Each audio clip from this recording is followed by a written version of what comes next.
사순절을 맞이해가지고 이제 특별히 3월에 들어가지고 예수님에 대해서 좀 많이 이렇게 묵상하는 시간들을 주일 예배 때 갖고 있습니다.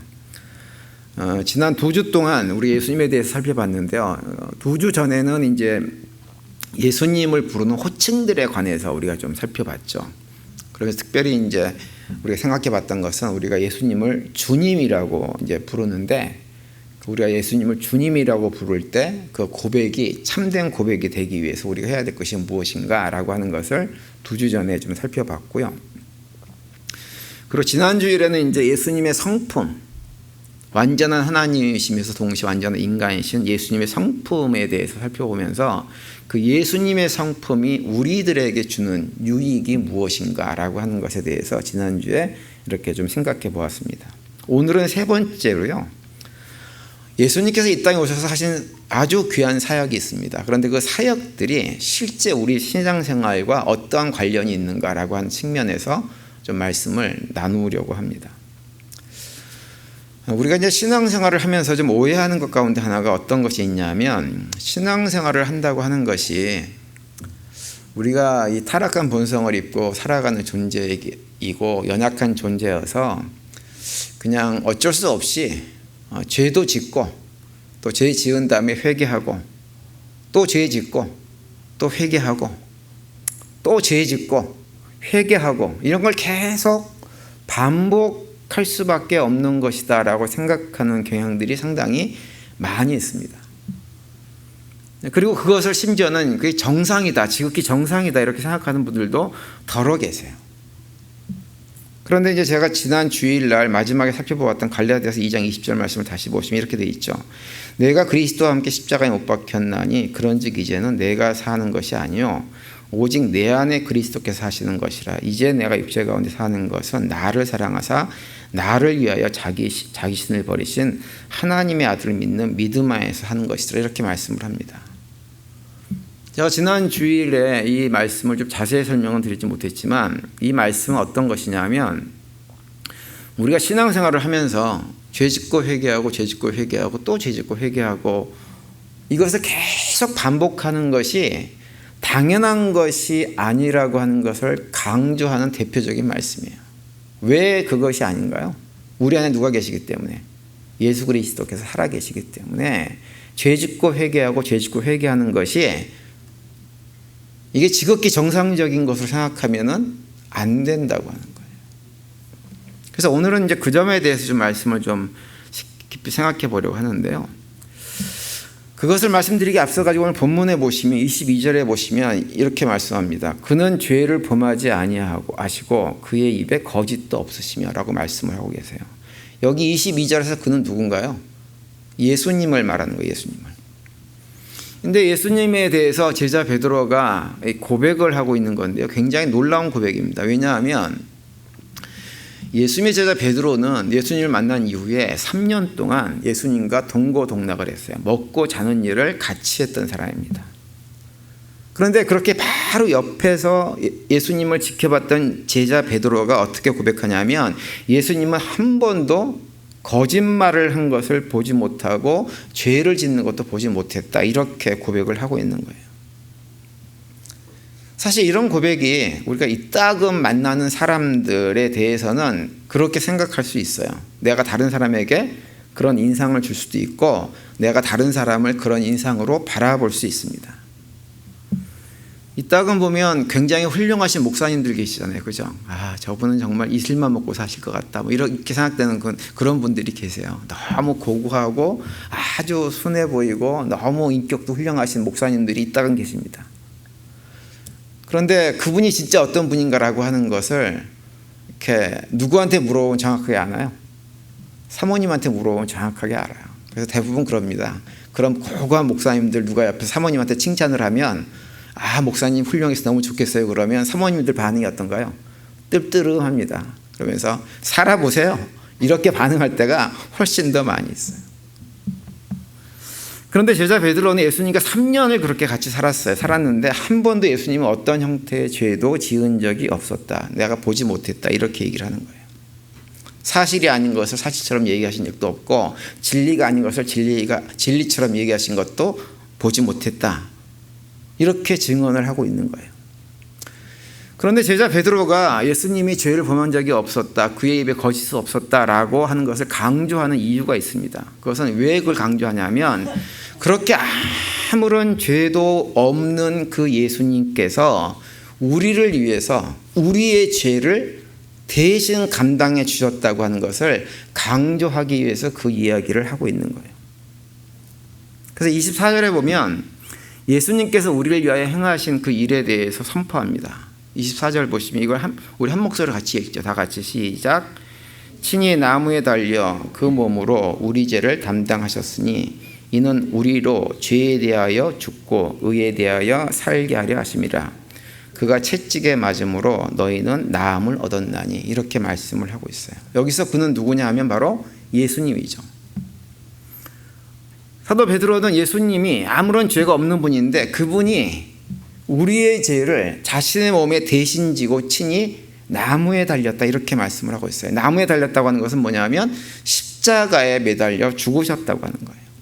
그러면서 예수님께서 십자가를 지시고 거기에 매어 달린 이유를 설명하는데 그 내용이 뭐냐 하면 이는 우리로 죄에 대하여는 죽고 의에 대하여는 살게 하기 위해서 십자가에 나무에 매 달리셨다고 하는 거예요.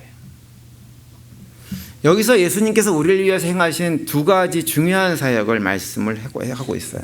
첫 번째는 뭐냐 하면 예수님께서 나무에 달리신 이유가 무엇이냐, 우리로 하여금 죄에 대하여 죽게 하기 위해서 나무에 달리셨다고 하는 거예요. 다시 말하면 예수님께서 십자가에 매달려 죽으심으로 말미암아 우리는 어떤 존재가 됐느냐, 죄에 대해서는 죽은 자가 되어 그렇게 만들어 주셨다고 하는 것입니다. 그런데 여기서 이제 한 가지 좀 오해는 하지 말 건 뭐냐면 죄에 대해서 죽었다라고 하는 표현이 마치 이렇게 목숨이 진짜 이렇게 끊어져서 죽은 사람들이 어떠한 행위도 할 수 없는 것처럼 우리가 예수님께서 우리 대신 죽으심으로 해가지고 이제는 우리도 죽었기 때문에 예수님과 같이 죽었기 때문에 더 이상 죄를 지을 수 없는 그런 존재가 되었다라고 하는 말로 생각할 수 있는데요. 그런 의미는 아닙니다. 우리가 예수님과 함께 죽어가지고 죄를 하나도 짓지 않는 존재가 되면 얼마나 좋겠어요. 그런데 우리는 그렇지 못해요. 서두에서 말씀드린 대로 죄 짓고 회개하고 죄 짓고 회개하고 이걸 반복하는 존재들입니다. 그러면 이게 어떤 의미냐면 이것은 로마서 7장 1절과 2절에 있는 말씀과 같은 의미의 말씀을 하고 있는 건데요. 로마서 7장 1절과 2절에 보면 이렇게 돼 있어요. 형제들아, 내가 법 아는 자들에게 말하노니 너희는 그 법이 사람이 살 동안만 그를 주관할 줄 알지 못하느냐. 남편이 있는 여인이 그 남편 생년에는 법으로 그에게 매인바 되나 만일 그 남편이 죽으면 남편의 법에서 벗어나느니라. 이렇게 말씀을 하고 있어요. 그래서 죄에 대해서 죽었다고 하는 말은 어떤 것이냐면 우리가 타락한 육신을 입고 살기 때문에 어쩔 수 없이 죄를 짓기는 지어요. 짓기는 짓는데 현재 우리 상태는 어떤 상태냐, 그 죄 때문에 심판받고 멸망해서 지옥에 갈 걱정을 할 필요는 없게 된 존재라고 하는 거예요. 왜 그걸 걱정할 필요가 없나요? 십자가에서 예수님께서 우리의 과거에 지었던 죄, 현재 짓고 있는 죄, 그리고 앞으로 미래에 지을 모든 죄까지 본래는 율법으로 정죄받고 심판받아야 되는데 그 모든 죄의 값을 대신 다 감당해서 해결해 주셨기 때문에 그걸 걱정할 필요가 없게 되었다고 하는 거예요. 그런 의미에서 죄에 대해서는 죽은 존재가 되었다라고 말씀을 하고 있는 거예요. 그래서 우리가 사실은 이제 많은 분들이 신앙생활을 한다고 하는 것이 죄 짓고 회개하고 죄 짓고 회개하고 죄 짓고 회개하고 하는 것이라고 생각을 하시는데 그것이 전혀 틀린 얘기는 아닙니다. 정말로 우리가 죄를 짓고 하나님께 회개하면 하나님 용서해 주세요. 또 죄 짓고 회개해도 또 용서해 주세요. 또 죄 짓고 회개해도 하나님 우리를 용서해 주세요. 그것이 예수님의 십자가 은혜를 붙들고 사는 우리에게 주어진 특권이에요. 그래서 우리는 더 이상 죄의 문제에 전전긍긍하면서 살아갈 필요가 없는 존재입니다. 이것이 예수님께서 우리를 위해서 해주신 첫 번째 사역의 내용입니다. 그런데 사도 베드로는 예수님의 사역이 그것으로만 끝나는 것이 아니라고 말씀을 하고 있어요. 그래서 하나 더 강조하는 것이 있어요. 그것은 무엇이냐면 의에 대해서 살게 하려고 하셨다고 하는 것을 강조합니다. 다시 말하면 우리가 어떤 존재가 됐느냐, 어떤 존재로 만들기를 원하시느냐, 의롭게 살 수 있는 존재가 되게 하기 위해서 예수님께서 십자가에서 죽으셨다고 하는 거예요. 그러니까 예수님께서 십자가에서 우리의 죄의 문제만 해결하신 것이 아니라고 하는 거죠. 한 걸음 더 나아가서 이제는 우리가 예수님께서 십자가에서 죽으심으로 어떤 일이 벌어지게 됐느냐, 이제는 우리가 의로운 삶, 거룩한 삶도 살 수 있는 존재가 되었다고 하는 거예요. 그렇기 때문에 우리가 예수님께서 우리의 죄의 문제를 다 해결하셨으니까 회개만 하고 하면 그것으로 된다라고 생각하고 거기에 만족하면 안 된다고 하는 거죠. 한 걸음 더 나아가야 됩니다. 한 걸음 더 나아가서 이제는 의로운 삶, 하나님 백성다운 삶을 내가 살 수 있다. 왜? 예수님께서 그렇게 만들어 놓으셨기 때문에. 그런 고백을 하면서 살아가야 된다고 하는 거예요. 그래서 오늘 본문 21절에서 이렇게 얘기합니다. 이를 위하여 너희가 부르심을 받았으니 그리스도도 너희를 위하여 고난을 받으사 너희에게 본을 끼쳐 그 자체를 따라오게 하려 하셨느니라, 이렇게 말씀하세요. 우리가 어떤 존재가 되게 하기를 원하시냐면 예수님께서 우리에게 본을 보여주셨어요. 야, 이렇게 해라. 나처럼 이렇게 하는 게 믿음 생활하는 거야. 나처럼 이렇게 하나님께 예배드리는 거야. 나처럼 이렇게 사는 것이 이웃과의 관계를 하는 거야 라고 가르쳐 주신 본이 있어요. 그 본을 따라오게 하기 위해서 무엇 하셨느냐? 나무에 매어 달렸다고 하는 거죠. 그래서 예수님께서 우리에서 고난을 받으셨는데 그 고난은 그냥 죄만 없애주기 위해서 하신 것이 결코 아니라고 하는 거죠. 본을 따라 살아가면서 하나님 백성답게 의롭고 거룩하게 구별된 백성으로 삶을 살게 하시려고 예수님께서 그와 같은 일을 당하셨다고 하는 거예요.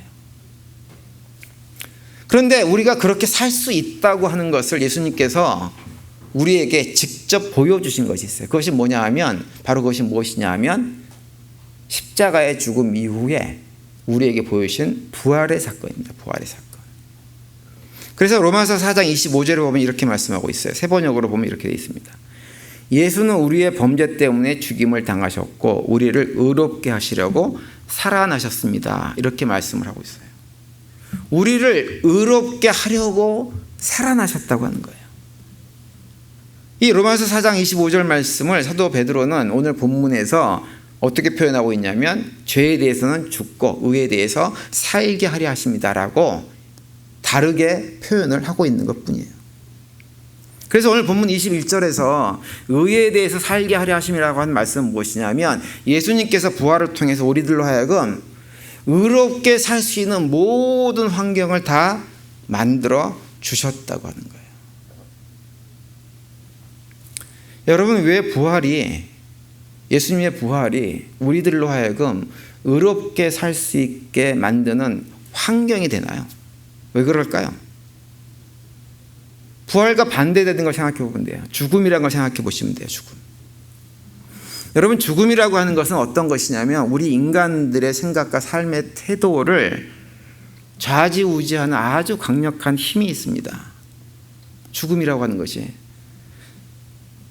사람들이 그것을 의식하고 의식하지 않고 사는 것과 관계없이 이 죽음이라고 하는 것은요, 우리를 굉장히 많이 지배합니다. 그런데 이 죽음은 누구의 힘이냐면 사단의 힘이에요. 사단의 힘. 근데 예수님께서 부활하셔가지고 어떤 일이 벌어졌냐면 그 사단이 우리로 하여금 죽음에 대한 두려움과 걱정과 염려 이런 걸 가지고 살아가는 우리들을 이렇게 자꾸 공격하고 우리로 하여금 그 의식 속에서 잘못된 길을 걸어가게 만드는 그 강력한 힘이 있는데 예수님이 가지고 우리의 삶이 죽음으로 끝나는 것이 아니다라고 하는 걸 선포하시면서 사단이 가지고 있는 강력한 죽음이라는 무기를 완전히 무력화시켜버린 거예요. 그래서 흔히 부활장으로 이제 부르는 부활에 대해서 아주 길게 논증을 하는 그 고린도전서 15장에 보면 결론 부분에 이런 선포를 합니다. 15장 55절에 보시면 죽음아 너의 승리가 어디에 있느냐, 죽음아 너의 독침이 어디에 있느냐, 이렇게 선포를 합니다. 그러니까 부활로 인해 가지고 더 이상 죽음이 인간을 위협해서 어떤 승리를 거두는, 그 죽음이 우리를 위협해 가지고 우리로 하여금 죽음에 끌려다니게 만드는 이런 일들이 불가능하게 됐다고 하는 것을 지금 선포하고 있는 거예요. 그래서 57절에 가면 우리에게 예수님을 통해서 승리를 주신 하나님을 찬양하는 고백이 나오죠. 고린도전서 15장 27절에 보면 그러나 우리 주 예수 그리스도를 통하여 우리에게 승리를 주시는 하나님께 우리는 감사를 드립니다. 이렇게 선포합니다. 부활을 통해서 이젠 더 이상 죽음에 끌려다니는 그런 존재가 된 것이 아니라 죽음을 이기고 부활하신 예수님처럼 우리도 우리의 삶이 죽음으로 삶이 끝나는 것이 아님을 알기 때문에 죽음의 위협으로부터 승리하는 승리자로 살아갈 수 있게 되었다고 하는 거예요. 그것을 주신 하나님께 감사드린다라고 고백하고 있는 거죠.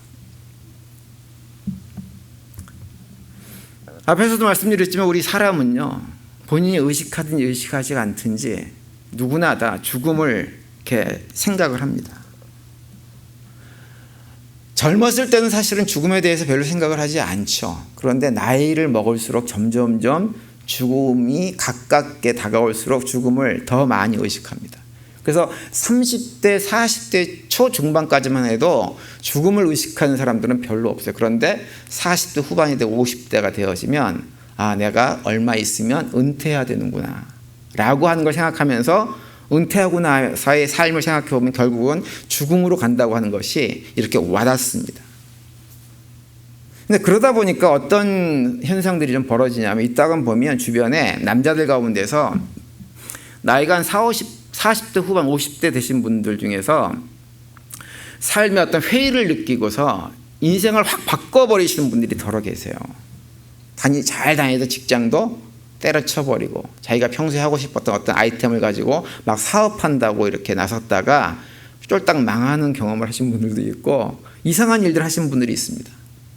또 어떤 분들은 내가 그동안의 내 인생을 내가 원하는 삶을 살지 못했다. 앞으로는 진짜 내가 원하는 여자하고 새롭게 살아봐야 되겠다고 생각을 해가지고 막 바람을 피는 분들도 있다금 계세요. 그리고 또 어떤 분들은 내가 그동안에 아이들 막 키우느라고 날 위해서는 전혀 한 푼도 쓰지 않고 일만 열심히 하고 돈만 열심히 모았는데 내가 이렇게 사는 것은 헛되게 사는 거다. 이제 죽을 날 얼마 남지 않았는데 남은 인생이라도 좀 내가 좀 즐기고 살아야 되겠다. 그래가지고 많이 하는 게 뭐냐면 우리 한국은 별로 그렇지 않은데 미국 분들을 보면 50대가 되어지면 많이 사는 차 색깔이 있어요. 빨간색 스포츠카를 사가지고 그걸 몰고 다닙니다. 자기를 위해서 투자한다고. 근데 그런 사람들이 다 가지고 있는 기본 바탕의 생각이 뭐냐? 내가 살아갈 날이 얼마 남지 않았다고 생각하기 때문에 그러한 것들을 행하는 거예요. 죽을 날이 가까웠으니까. 그걸 보면서 내가 그동안에 이뤄놓은 것도 없고 내가 인생을 누리지도 못하고 계속 이렇게 살 수는 없다. 이런 생각을 하고 있는 거죠. 그래서 방탕해지기도 하고 한편으로 이상한 삶을 사는 경우들이 덜어 있습니다. 이게 말해주는 것이 뭐냐? 알게 모르게 우리 사람이라고 하는 것은 누구나 다 죽음을 늘 염두에 두고 산다고 하는 거예요. 근데 젊은 분들도 그 마찬가지입니다. 그래서 젊은 분들이 하는 얘기 가운데 하나는 뭐냐면 내가 한 살이라도 젊었을 때 뭔가 일어나야 된다. 이런 얘기를 많이 해요.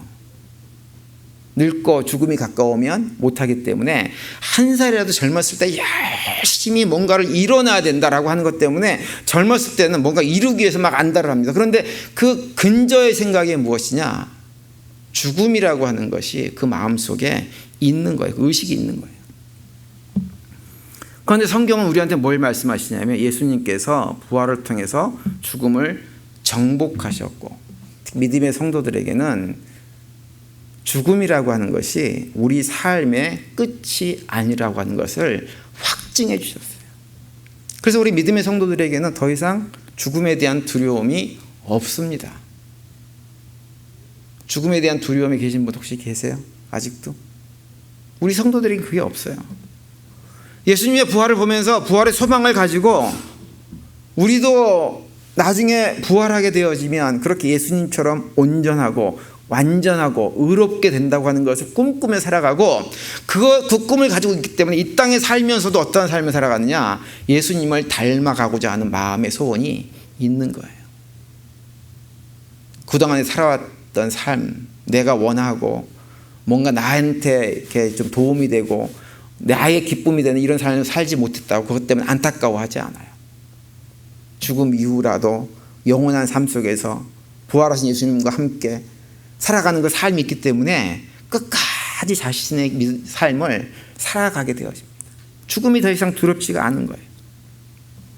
그래서 우리 기독교 신앙에서는 무엇보다도 부활이 중요하고 그래서 부활절이 무엇보다 중요한 절기가 되어져 있습니다.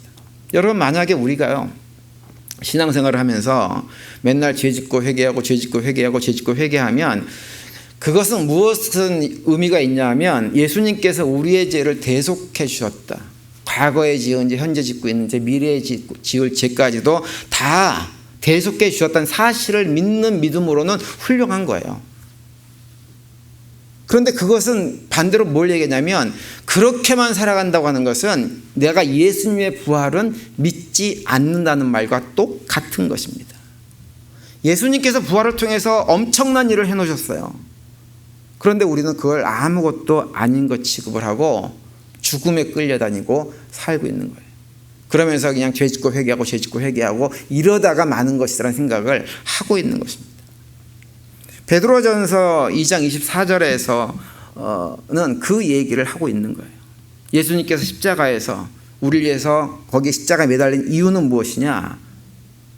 죄에 대해서만 죽는 존재가 아니라 의에 대해서도 사는 존재로 만들기 위해서 죄 없는 예수님께서 우리를 대신해서 십자가에 매달리셨다. 이렇게 말씀을 하고 있는 것입니다. 그래서 여러분, 우리가 이걸 분명히 알아야 됩니다. 우리가 신앙생활을 하면서 죄짓고 회개하고 죄짓고 회개하고 그렇게 살 수밖에 없는 모습이 우리 안에 있는 건 사실이지만 그렇다고 해서 그것이 지극히 신앙생활의 정상적인 것이라고 생각해서는 안 되는 것입니다. 하나님이 살아계시고 부활하신 예수님이 사실이라고 믿는다고 한다면 예수님께서 우리를 위해서 마련해 주신 의롭게 사는 그 길에 대한 소망을 가지고 의로운 삶을 살아가기 위해서 노력을 해야 되는 것입니다. 여러분, 그 일을 위해서 특별히 하나님께서 우리에게 부어주신 것이 있죠. 뭔가요? 성령 하나님을 우리에게 부어주셨어요. 성령 하나님 부어주셔서 성령의 능력으로, 내 힘으로는 안 되니까 성령의 능력을 의지해서 그러한 삶을 살 수 있도록 마련해 주셨어요. 하나님 좋으신 분이셔서 우리가 할 수 없는 걸 하라고는 얘기 안 하세요. 그런데 그분은 좋으신 분이기 때문에 우리가 할 수 있는 것 다 조건 만들어 놓고 내가 이렇게 해줬으니까 이젠 너희가 하나님 백성답게 예수님의 제자답게 살았으면 좋겠다라고 우리에게 요구하시는 분이고 오늘 본문에서 사도 베드로가 그 얘기를 하고 있는 것입니다. 저는 우리에게 성도님들이 그것을 믿고 이제는 죄짓고 회개하고 죄짓고 회개하는 수준의 신앙에서 머무는 것이 아니라 의에 대해서 살게 만드신 하나님의 뜻, 예수님의 그 사역을 기억하면서 우리의 신앙의 연륜이 깊어지면 깊어질수록 영적으로 성숙하고 그리스도를 닮아가는 성도들이 되어 수 있게 되기를 간절히 바랍니다. 그래서 믿음의 길을 걸어가면서 맨날 똑같이 죄짓고 회개하고 하는 것에 이렇게 살아가는 것이 아니라 내가 작년보다 올해 이만큼 성숙했네, 변화됐네, 예수님 닮아갔네 라고 하는 그 기쁨, 성숙의 기쁨을 누리며 살아가는 우리 모두가 되시기를 간절히 바랍니다. 그렇다고 한다면 한 가지 우리가 생각을 해야 돼요. 뭐냐면 예수님께서 우리가 의에 대해서 사는 길, 다시 말하면 의롭게 살 수 있는 길을 다 만들어 주셨는데 어떻게 하면 그 길에 실질적으로 들어서 가지고 그 길을 함께 걸어갈 수 있을까요? 어떻게 하면 죄 짓고 회개하는 일 반복하지 않고 믿음의 여정이 깊어질수록 우리의 신앙이 성숙하고 하게 되는 그 기쁨을 누릴 수 있을까요? 방법이 뭘까요? 여기에 대해서 여러 가지 얘기를 할 수 있습니다. 할 수 있는데 저는 제가 그동안에 이렇게 신앙생활을 해오면서 성경을 읽고 연구하면서 제가 발견한 한 가지 방법은 뭐냐 하면 우리가 뭘 해야 되냐면요. 우리의 습관을 끊어내야 됩니다. 습관을 끊어내야 돼요. 습관의 관성을 버릴 수 있어야 됩니다. 여러분, 우리는 예수 믿기 전에 또 지금 예수를 믿고 있으면서도 자꾸 자꾸 습관적으로 하지 말아야 될 것을 하는 것들이 많이 있어요. 그런데 예수님의 부활은 우리로 하여금 그런 잘못된 습관들을 끊어낼 수 있는 능력을 우리에게 주셨어요. 주셨는데 우리가 어떤 생각을 하냐면 자꾸 아니 나는 못해, 안 돼, 나는 안 고쳐져, 나는 이렇게 살 수밖에 없어 라는 생각을 계속하고 살아갑니다. 근데 그렇지 않습니다. 할 수 없는 게 아니라 할 수 있는 힘이 우리에게 이미 주어져 있어요. 근데 그걸 자꾸 부인하려고 그래요. 스스로 그래서 그 과거의 습관에 매여 삽니다. 우리 교회 성도님들 가운데 혹시 동남아시아 여행 가보신 분들 계세요? 저는 제 아내하고 결혼할 때요, 태국으로 신혼여행을 갔어요. 신혼여행을 갔더니 그 신혼여행 그 가이드 하시는 그 이제 여행 가이드 하시는 분이 여기저기 쇼를 하는 데를 많이 데리고 다니시더라고요. 근데 그 중에서 하나 봤던 것이 뭐냐면 코끼리 쇼였어요. 여러분, 코끼리가 덩치가 얼마나 큽니까? 힘이 얼마나 좋나요? 힘이 좋고 덩치도 크기 때문에 뭐 밀림의 왕자, 사자, 호랑 이런 것들이 꼼짝도 못하죠. 그 옆에 가가지고 뭐 잡아먹을 생각을 전혀 할 수가 없을 정도로 힘이 셉니다. 그래서 인도 같은 데 가서 보면 인도는 이 코끼리들이 많잖아요. 많다 보니까 그 코끼리를 가지고 뭐냐면 나무에, 그러니까 숲에서 나무를 베면 그 무거운 나무를 코끼리가 코로 들고 운반하는 그런 역할도 코끼리한테 시키기도 합니다. 근데 제가 태국에 갔을 때 보니까 이 쇼를 하는 그 쇼장 옆에 코끼리 막사가 있는데요. 그 막사에 무슨 큰 울타리가 쳐져 있는 게 아니에요. 큰 쇠로 막 이렇게 쳐져 있는 것도 아니고 그냥 뒷다리 쪽에다가 줄 하나 이렇게 묶어놓고 그걸 기둥에다가 박아서 이렇게 묶어놨더라고요. 그래서 제가 어떤 생각이 들었냐면 아이 저렇게 묶어놓고 코끼리들이 도망가면 어떻게 하냐 이런 생각이 들었어요. 그런데 그 설명하시는 분 얘기가 저거 저렇게 묶어놔도 코끼리들은 도망가지 못합니다. 저한테 그러는 거예요. 그래서 설명을 들어보니까 왜 그러냐면 이 코끼리들이요, 태어난 지 얼마 안 돼서부터 걷기 시작할 때부터 태어나면 그 뒷다리에다가요 이렇게 줄을 묶어놓고 기둥에다가 바꿔놓는답니다. 그러면 어떤 일이 벌어지냐면 이 꼬마 때, 애기 코끼리 때 자기가 앞으로 나가려고 할 때 나가려고 하다가 자꾸 뒷다리가 기둥에 묶어있는 줄에 걸리는 거예요. 그러면 걸리는 것이 어렸을 때 힘이 없으니까 그걸 못 빼잖아요. 어떻게 못 하잖아요. 그러니까는 그 상태로 그냥 내가 이 뒤에 묶여 있어가지고는 못 나가는 것이구나, 못 빠져나가는구나 이런 생각을 어렸을 때 계속 하고 있다고 하는 거예요. 근데 그게 1년, 2년, 3년 하면서 코끼리가 성장을 하는데 성장하는 내내 그 과정이 반복된다고 하는 거죠. 그러면 어떤 일이 벌어지냐면 코끼리가 덩치가 다 큰 성체가 돼가지고는 큰 코끼리가 돼도요 어떤 생각을 하냐면 코끼리가 앞으로 나가려고 뒷다리가 다 끌다가 뒤에 뭔가 딱 당기는 줄이 느낌이 있으면 내가 못 나가지, 안 되지, 힘이 없지, 그러고 그냥 그 자리에 서 있어 버린다고 하는 것입니다. 여러분, 그것이 뭐냐 하면 습관의 힘이에요. 습관의 힘. 한번 습관이 들어가지고 이건 안 되는 거야 라고 느낌이 들기 시작하면 계속 안 되는지 알아요. 그러다 보니까 우리가 죄를 반복합니다. 지금은 안 할 수 있는, 죄를 짓지 않을 수 있는 힘과 능력이 우리 안에 다 있는데도 불구하고 예수 믿기 전에 하셨던 나의 어떤 삶의 태도나 행동이나 어떤 가치관이나 이런 것들에 여전히 묶여가지고 내가 옛날에도 그렇게 살았는데 앞으로도 뭐가 바뀌겠어, 안 되겠지 라고 하는 생각을 버리지 못하는 거예요. 그냥 끊어버리면 되는데 그걸 끊지를 못하는 것입니다. 그래서 우리가 이렇게 신앙생활을 할 때 좀 하나님 백성답게 바르게 뭔가를 하고 싶을 때 뭔가 방해거리가 생겨요. 뭘 날 다시 끄집어 당기는 것이 반드시 있다고요. 그럴 때 어떻게 해야 되냐면 그걸 갖다 딱 끊어버려야 돼요. 딱 끊어버리고 앞으로 나가면 믿음의 성장의 과정으로 나아갈 수 있어요. 그런데 우린 그렇게 못하고 자꾸 뒤에서 끄는 것이 있으면 거기에 다시 주저앉아 버립니다. 그러다 보니까는 변화되고 더 의롭게 되고 거룩하게 되어진 일들이 계속 포기되는 거예요. 그래서 우리가 보니까 신앙생활을 하시는 분들, 우리 교회 다니면서도 어떤 말씀들을 많이 하냐면 사람이 안 변하는 거니까 나도 안 변해. 난 본래 이런 사람이었어. 나 건드리지 마. 이런 얘기를 하는 경우가 굉장히 많아요. 못된 성질, 못된 욕심, 심지어 막 탐욕스러운 마음이 내 안에 있으면서도 그걸 정당화합니다. 나는 원래부터 이런 사람이라서 이거 안 바뀌니까 나 건드리지 마. 물론 우리한테 그런 모습이 있어요.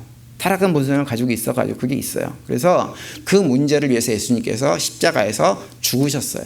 대신 죄값을 갚아주셨어요. 그런데 예수님께서 하신 일은 그것만이 아니라고 하는 거예요.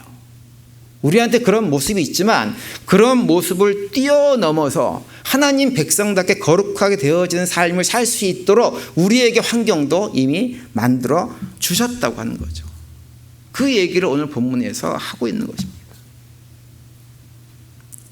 그래서 우리가 믿음 생활할 때 자꾸 앞으로 성장하고 변화되는 쪽으로 가려고 내가 뭔가 시도할 때 나를 뒤에서 끄집어 당기는 나의 어떤 습관에 의한 어떤 느낌들이 오게 되어지면 우리 교회 성도님들이 끊어버리라고 말씀을 드리고 싶어요. 끊어버리고 그냥 앞으로 가셔야 돼요. 하나님 보시기에 의로운 길, 거룩한 길, 하나님 보시기에 칭찬하실 만한 길 앞으로 나아가는 거예요. 나아가면 변화될 수 있습니다. 주저앉으면 아무런 변화도 경험될 수가 없게 되는 거예요. 빌립보서 2장 15절과 16절에 보면 이렇게 말씀을 하고 있어요. 이는 너희가 흠이 없고 순전하여 어그러지고 거스리는 세대 가운데서 하나님의 흠없는 자녀로 세상에서 그들 가운데 빛들로 나타내며 생명의 말씀을 밝혀 나의 다름질이 헛되지 아니하고 수고도 헛되지 아니하므로 그리스도의 날에 내가 자랑할 것이 있게 하려 함이라. 이렇게 말씀을 하고 있습니다.